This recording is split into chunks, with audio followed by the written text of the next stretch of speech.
fitnah dan gibah yang dilakukan sama kawan kalian itu asbab bisikan setan. Dan amarah yang ada dalam hati kalian mendengarkan fitnah-fitnah itu juga karena tiupan setan. Kalau keburukan dibalas dengan keburukan, terus jadinya apa? Kalian cuma perlu bersabar sebentar. Sebab fitnah nggak ada yang berumur panjang. Kebenaran itu anak waktu. Secepat apapun fitnah itu berlari, kebenaran pasti tetap akan mendahuluinya. Tapi kalau dengan menjawab justru akan membuka aib saudara kita sendiri, maka lebih baik diam dan bersabarlah. Bersabar adalah upaya terbaik untuk melawan fitnah. Ketika teman-temanmu melupakan jasa-jasamu, sejatinya Allah sedang memberitahumu mana teman yang baik bagimu. Dan kebaikanmu tidak akan pernah tertukar. Ketika teman membicarakan keburukan kita, dengarkanlah.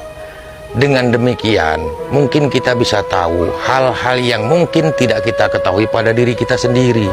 Kalau orang-orang yang memfitnah itu tahu bahaya apa yang akan menimpanya, pasti mereka akan berharap kitalah yang membalasnya.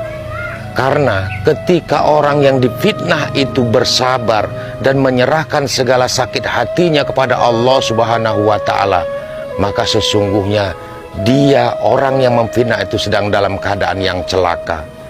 Karena ketika Allah yang membalasnya, tidak ada satu makhluk pun yang akan dapat membelanya. Sejatinya orang yang memfitnah kita sedang mentransfer segala amal ibadahnya kepada kita.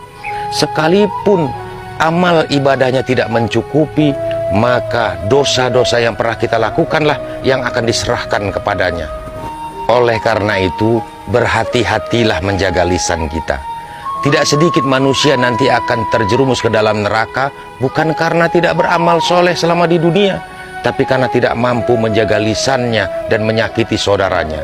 Kitab yang paling sulit dibaca dan dipelajari bukan Al-Quran, tetapi membaca diri sendiri.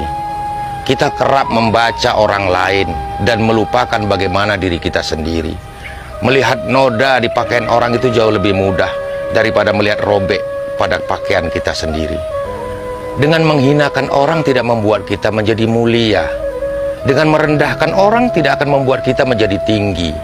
Dengan menjelekkan orang tidak juga akan membuat kita menjadi baik, tetapi justru akan memperjelas keburukan diri kita sendiri. Tetaplah menjadi baik, sekalipun orang lain menyatakan diri kita buruk. Untuk apa kita tumbuh menjadi dewasa kalau cuma bisa membalas keburukan orang lain?